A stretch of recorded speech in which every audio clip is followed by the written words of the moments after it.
My wife betrayed me with my best friend in our own bed while I was away, and I watched it all through a baby monitor. Then I meticulously destroyed their lives in revenge. The static on the screen cleared, just for a second. It was a cheap baby monitor, one of those video ones we bought last week. We weren't even pregnant yet, but Chloe, my Chloe, was an obsessive planner. She wanted everything perfect for when it happened. "Let's test it out, Leo," she'd said, her voice full of that bubbly enthusiasm I'd fallen in love with. "We can point it at the living room from the nursery just to check the signal strength." So we did, and then we forgot about it. I was the one who forgot, mostly. I was neck-deep in quarterly reports for our investment firm, the one I'd built from the ground up with my best friend, Alex. Tonight, I was home early. A freak thunderstorm had knocked out the power grid downtown, shutting down our office building. I'd called Chloe, but it went straight to voicemail. I figured she was at yoga. I came into the quiet, dark apartment, the rain lashing against the windows.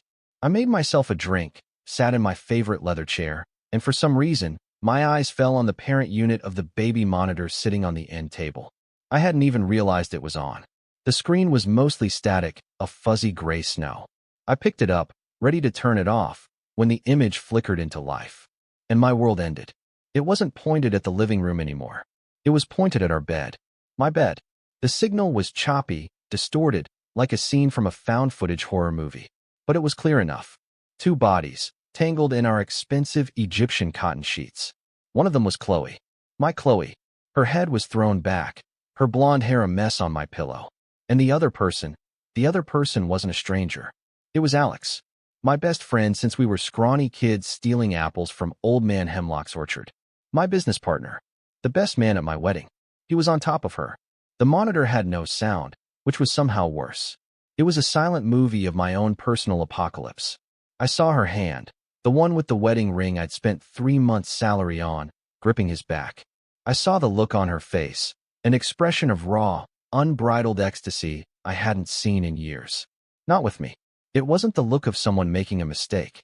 It was the look of someone who was exactly where she wanted to be. My heart didn't break. It just stopped. It was like my entire circulatory system was flash frozen. I couldn't breathe. I couldn't think. The glass in my hand started to shake, the ice cubes clinking a frantic, tiny rhythm against the silence of the apartment. I watched for what felt like an eternity, but was probably only 30 seconds.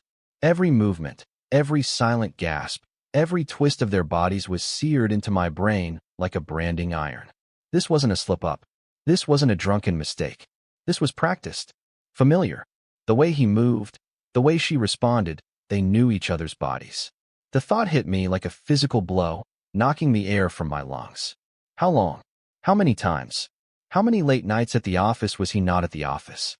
How many girls' nights out was she not with her girls?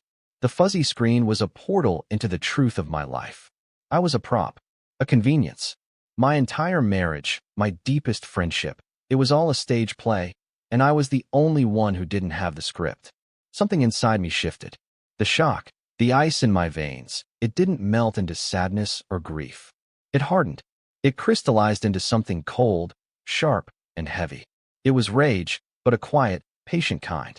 The kind of rage a glacier feels as it slowly grinds a mountain down to dust. I didn't want to scream. I didn't want to charge up the stairs and confront them. That's what they'd expect. A big, dramatic scene. Tears. Accusations. A satisfyingly explosive end to their little game. No, they didn't deserve a quick ending.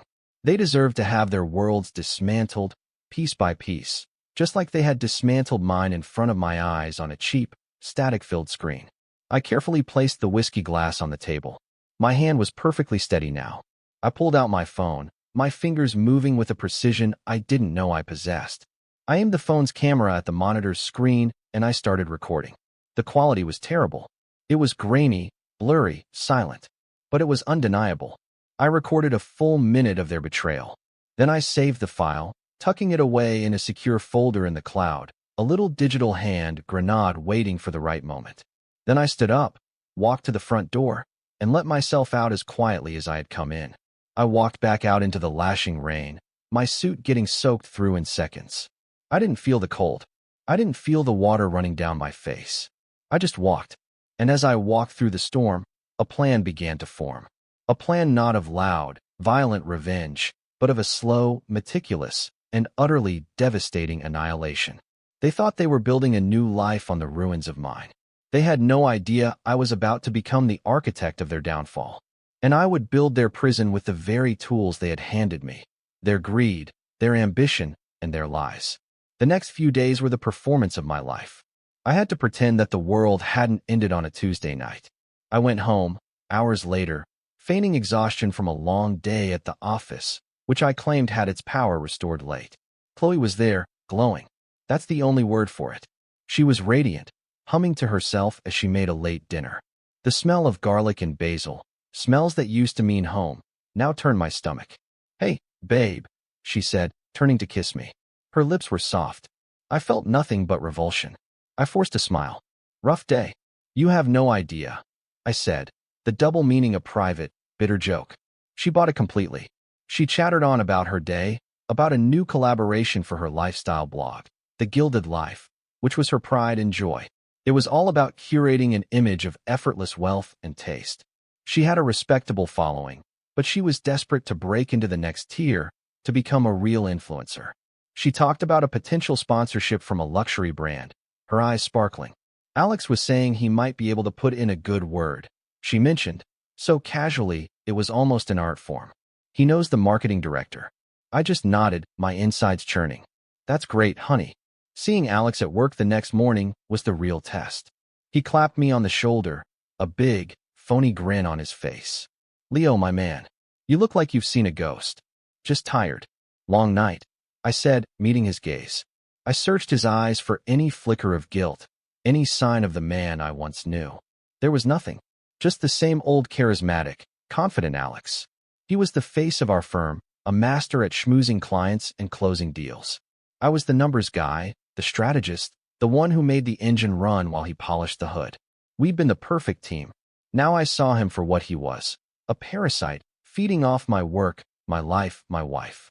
"Well, buck up," he said, leaning against my desk. "We've got that big pitch with the Van Dorn account next week. This could be the one that puts us on the map for good." He was practically vibrating with energy.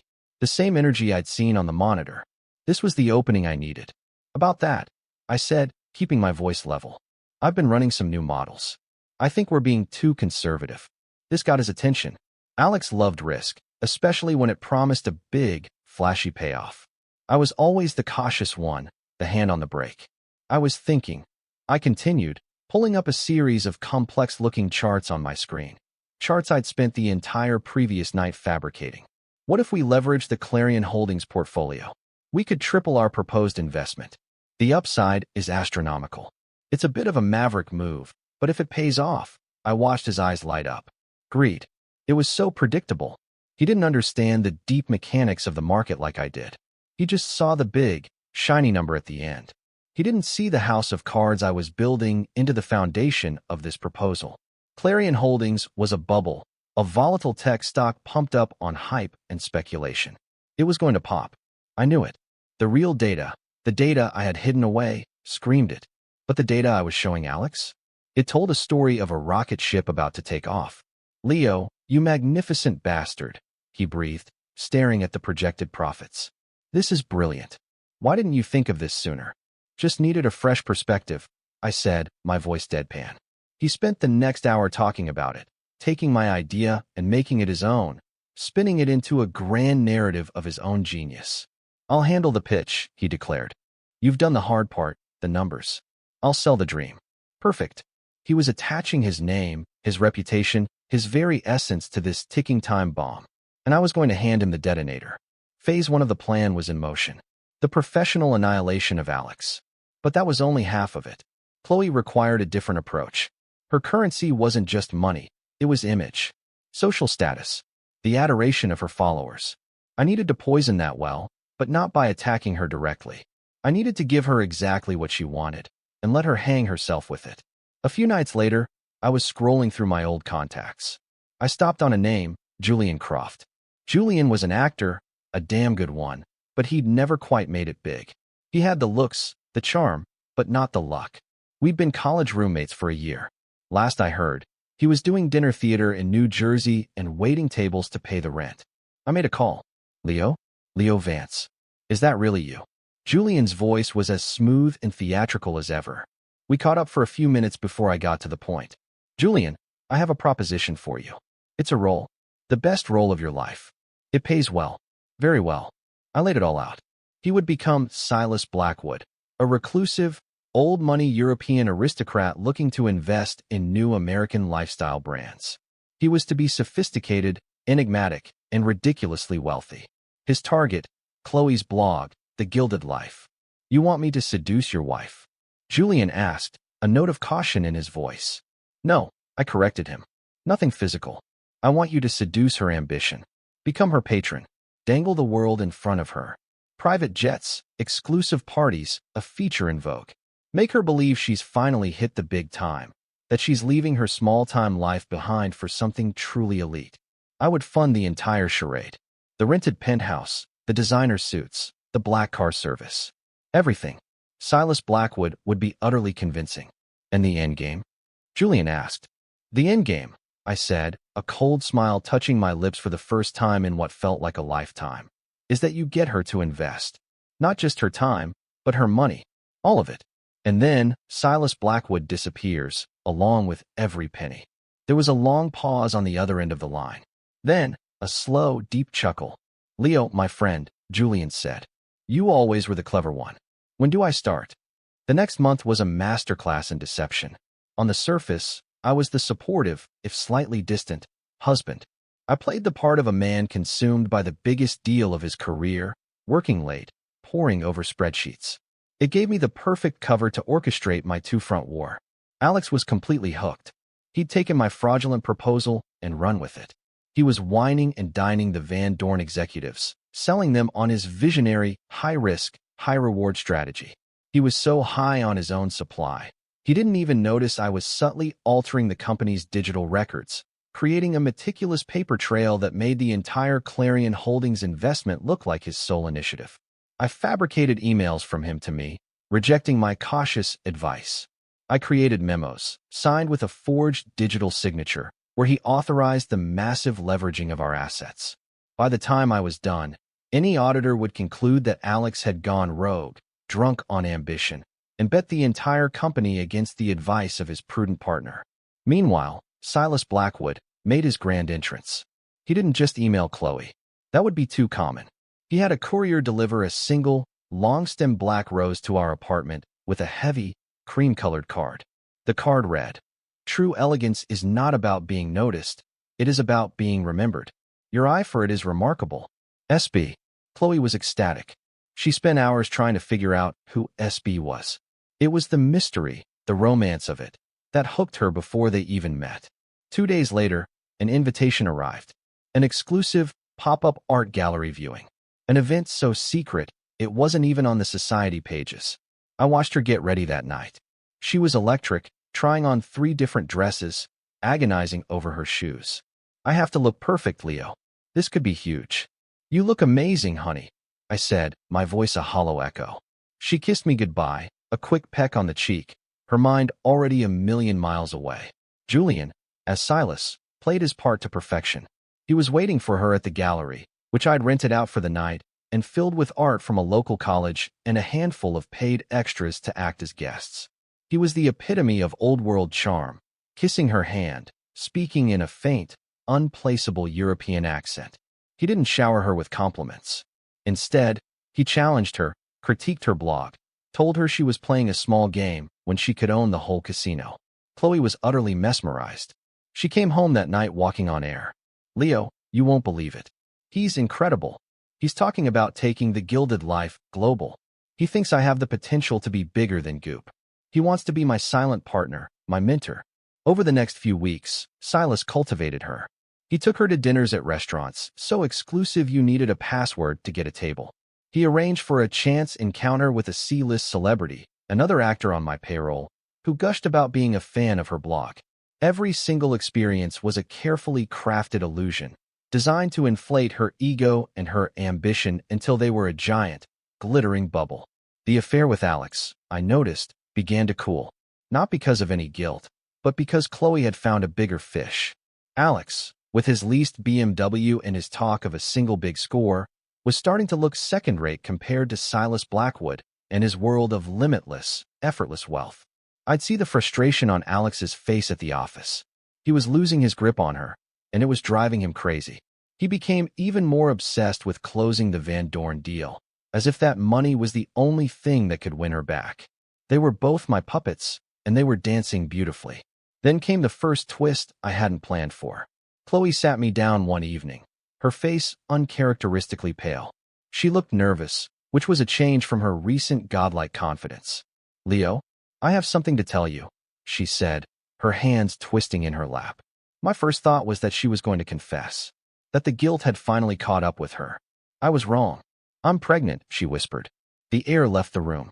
For a split second, a tiny, stupid part of my heart lurched. This was what we'd wanted for years.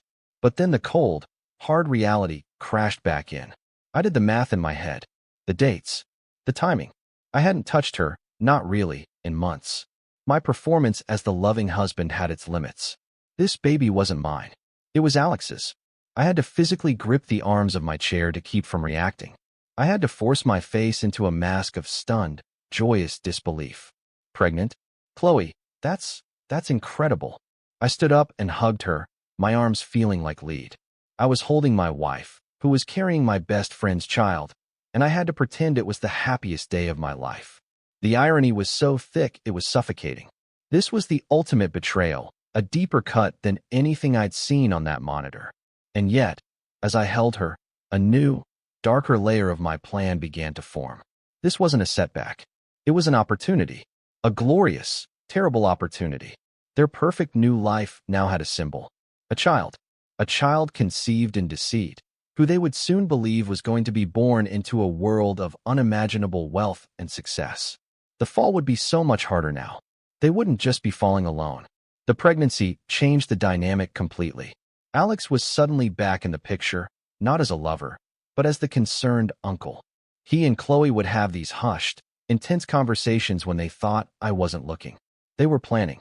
They thought they were being so clever, deciding how and when to break the news to me, how to orchestrate the transition from their life with me to their new life together.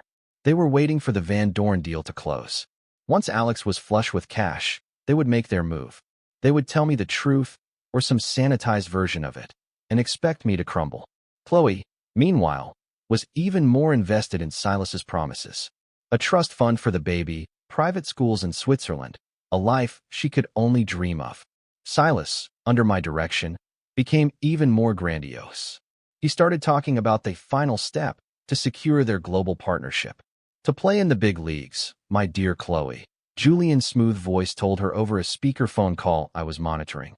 "We must show that we are serious. We need to consolidate our assets. I am liquidating a portion of my European portfolio. I need you to do the same.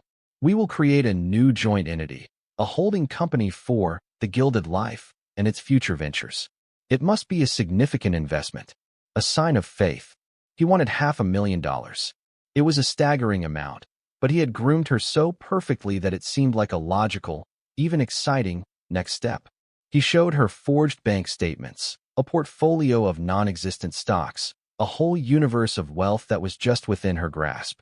The problem was, Chloe didn't have that kind of money. Her blog made a decent income, but nowhere near that. Her savings were modest. But I knew exactly where she would think to get it. She came to me a few days later, her performance even more cloying than usual. She talked about the baby, about our future, about securing a legacy for our family. Then she dropped it. "Leo, I need a loan," she said. "It's for the blog. A massive expansion opportunity. It's a sure thing, but I need some liquid capital to get in on the ground floor." "How much?" I asked, keeping my face a perfect blank.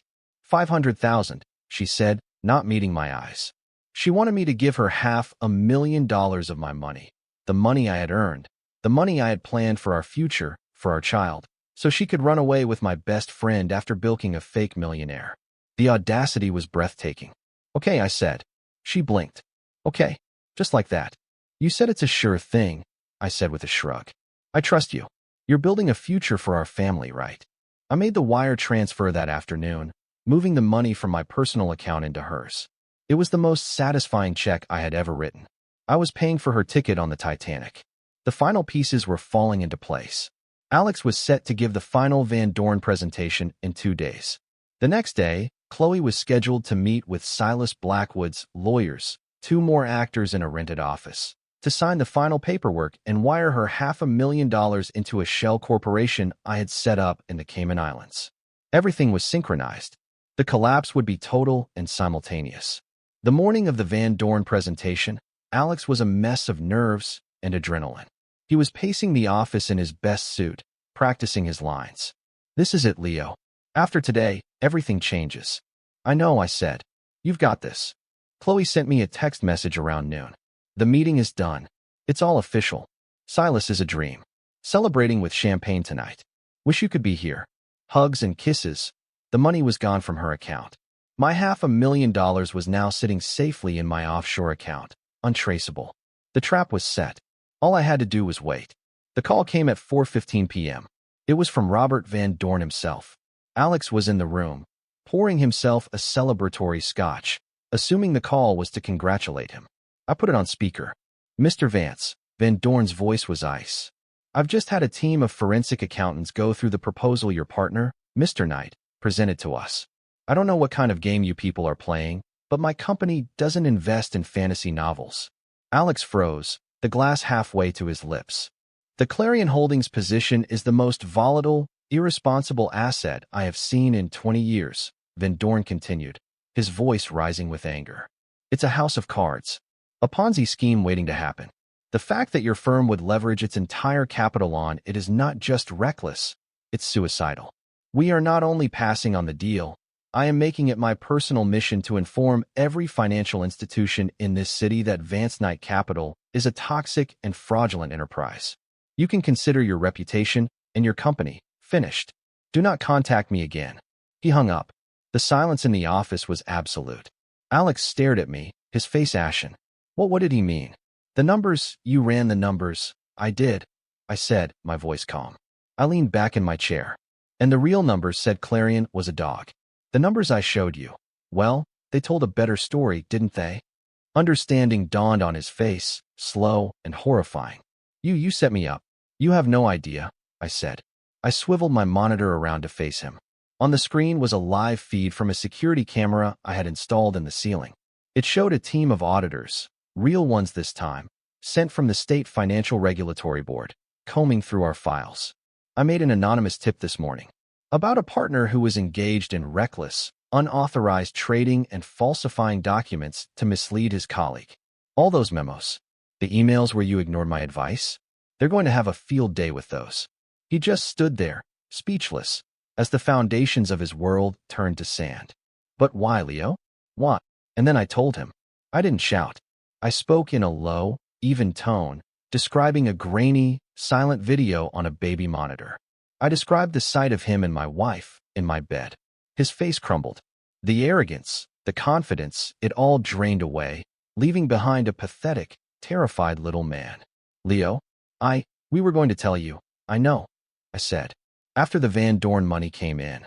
After you had a nice, soft landing pad built with my company's money. But you see, Alex, the thing about building on a faulty foundation is that everything eventually comes crashing down." As if on cue, the office door opened, and 2 uniformed police officers walked in, accompanied by a man in a suit who flashed a detective's badge. "Alex Knight," the detective said. "You're under arrest for securities fraud and embezzlement." They cuffed him. He didn't resist. He just kept staring at me, his eyes wide with a mixture of hatred and disbelief. As they led him away, he was still whispering, "Why?" I let him wonder. The professional annihilation was complete. Now for the personal one. I went home. The apartment was dark, except for a single lamp in the living room. Chloe was sitting on the sofa, a bottle of expensive champagne, unopened, on the coffee table beside her. She was staring at her phone, her face a mask of confusion and panic. "His phone is off," she said, her voice trembling. "Silas, his phone is disconnected. The law firm's number is out of service. The website for his company is gone. It's all gone." "Yes," I said, walking over and loosening my tie. "It is." She looked up at me, and for the first time, she saw the look in my eyes. The cold, hard calm. The absence of the gullible, loving husband she thought she knew. "Leo, what's going on?" What's going on, Chloe? I said, sitting in my leather chair, the same one I was in when my world ended. Is that Silas Blackwood never existed? What's going on is that the $500,000 you took from me to build a new life is now sitting in my bank account in a country that doesn't care about your problems. What's going on is that your dream of the gilded life is over. She stared at me, her mouth opening and closing, but no sound coming out. And Alex? I continued, savoring every word. Alex was just arrested. The company is finished. The Van Dorn deal, the one that was supposed to be his ticket to the big time? It was a bomb I built, and he was dumb enough to light the fuse. The color drained from her face, leaving it a waxy, sickly white. You knew? She whispered, the words barely audible. You knew about us? I didn't answer. Instead, I took out my phone, found the video file, and wirelessly cast it to the large television screen on the wall. The screen flickered to life. Grainy. Silent. Horrifyingly familiar. She let out a sound, a choked, guttural sob, as she watched herself on the screen. She saw what I saw. The betrayal, in all its silent, ugly glory. The baby, she gasped, her hand flying to her stomach. You knew about the baby, too. Oh, I know it's not mine, if that's what you mean, I said. And I know that the life of luxury you promised it is gone. You have nothing, Chloe. The blog is a joke. Your patron was a fiction. Your lover is on his way to prison. And your husband. Well, your husband is the man who just took everything from you, just like you tried to take everything from him. She started to cry then, horrible, racking sobs of despair. She tried to plead, to explain. The words tumbled out. It was a mistake. I was confused. I love you. All the pathetic, empty lies people tell when they've been caught. I didn't feel pity. I didn't feel anger anymore. I just felt empty. A vast, clean, and quiet emptiness. The storm was over. You have 1 hour to pack a bag and get out of my apartment, I said, my voice flat. Anything you leave behind will be thrown in the trash. Your lawyer can contact my lawyer about the divorce. There will be no spousal support. I have more than enough evidence of adultery and fraud to ensure that. You're on your own. I stood up and walked towards the bedroom. I stopped at the door and looked back at her, a crumpled, weeping mess on the sofa. She was the architect of her own destruction. I had simply drawn the blueprints. You wanted a gilded life, Chloe, I said. Turns out it was just gold-plated. And the plating has worn off. I closed the door, leaving her alone with the silent, looping image of her own betrayal on the screen. The aftermath was not a single explosion, but a long, slow decay for them, and a meticulous reconstruction for me. My revenge was never about a single moment of triumph, but about ensuring their ruin was as complete and enduring as their betrayal had been. Alex's case was a slam dunk. The paper trail I'd created was flawless. He was portrayed in the media as a charismatic con man, a millennial Icarus who'd flown too close to the sun on his partner's money. His attempts to blame me were laughed out of court. My testimony was calm, factual, and devastating. I was the stoic, betrayed partner who had uncovered the fraud just in time. He was sentenced to 7 to 10 years in a medium-security federal prison. The last I saw of him, he was being led out of the courtroom in an orange jumpsuit, his face hollowed out, the charismatic spark in his eyes extinguished forever. He had lost his career, his freedom, and the woman for whom he'd thrown it all away. Chloe's fall was quieter, but in many ways, more brutal. The society pages that had once tentatively celebrated her rise now delighted in her spectacular crash. Anonymous tips, all from me, of course, leaked through a proxy, filled the gossip columns. Stories of the fake aristocrat, the stolen money, the affair with her husband's jailed business partner. The gilded life became a punchline. Her followers deserted her in droves, leaving behind a torrent of vicious comments. Her brand, her identity, was not just destroyed, it was turned into an object of public ridicule. She tried to fight the divorce, but it was hopeless. The video, combined with the evidence of her conspiracy to defraud me of $500,000, left her with nothing. No alimony, no settlement. She walked away with a single suitcase and the clothes on her back. Her parents, ashamed and horrified, offered her a place to stay but little sympathy. She was a pariah. She had the baby, a little boy named Thomas. I never saw him. He was the one truly innocent party in the whole sordid affair, and for his sake, I felt a pang of something that might have been sorrow. But he was her responsibility. the living symbol of her choices. Months turned into years. I liquidated what was left of Vance Knight Capital, paid off the debts, and used my own capital, the money I had protected and the $500,000 I had clawed back, to start a new, smaller, and much smarter consulting firm on my own. I built it slowly, on a foundation of integrity and caution. My reputation, far from being tarnished, was enhanced. I was seen as the survivor, the smart money man who had weathered a storm of betrayal. Success came back, this time on my own terms. I didn't date. I worked. I healed. I learned to trust the silence of my apartment again. The ghosts of Chloe and Alex faded, their power over me diminishing until they were just characters in a story I no longer told. Then, about 3 years after the divorce, I saw her. I was in a 24-hour diner on the edge of town at 2 in the morning, unable to sleep after a long flight back from a business trip in Asia. And there she was. She was a waitress. Her blonde hair was pulled back in a severe, greasy ponytail. Her face was pale and tired, etched with fine lines of stress that hadn't been there before. Her uniform was ill-fitting, stained with coffee. She moved with a weary slump, her feet dragging as she refilled salt shakers. She didn't see me. I was just another anonymous customer in a corner booth. I watched her for a few minutes. This was the woman who had dreamed of private jets and features in Vogue. The woman who had looked down on my stable, comfortable life as something provincial and small. Now she was serving lukewarm coffee to truck drivers for minimum wage plus tips. I felt a sudden, final plot twist inside my own soul. I had expected to feel a surge of triumph, a final, satisfying confirmation of my victory. I'd imagined this moment, in some dark corner of my mind, as the ultimate validation. But I felt nothing. No joy, no satisfaction, no pity, just a profound and utter disconnect. The woman clearing away dirty plates was a stranger. The life she was living had no bearing on mine. My elaborate, all-consuming revenge had worked perfectly. It had brought her to this exact point. And in the end, it didn't matter. The only thing that mattered was that I was free. My revenge hadn't just destroyed them. It had cauterized a wound inside of me. It was a painful, brutal surgery, but it had cut the cancer out. Watching her in that diner, I realized the revenge was never truly about her or Alex. It was about me. It was about me taking back control. It was about me proving to myself that I was not a victim, but the master of my own fate. And now that it was done, the entire chapter was meaningless. I left a $50 bill on the table for a $10 check and walked out without her ever knowing I was there. I never looked back. A few more years passed. My new firm flourished. I eventually met someone. Sarah.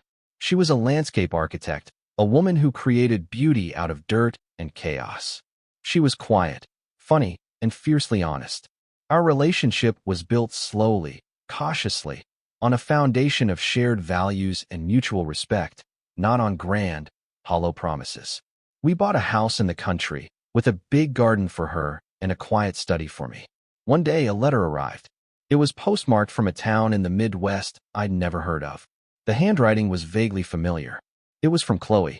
It wasn't a plea for money or forgiveness. It was short, just a few paragraphs. She wrote that her son, Thomas, was a good kid, bright and happy. She said she was working as a receptionist at a dental clinic and taking night classes in bookkeeping. She wrote that for a long time, she had hated me, blamed me for everything. But she had come to realize that I had only been a mirror, reflecting her own ugliness back at her. The last line of the letter was the one that stuck with me. You didn't destroy my life, Leo. You just forced me to start living a real one. I hope you are happy. You deserve to be. It was a strange kind of peace offering, one I never expected. It was an admission not of guilt, but of consequence.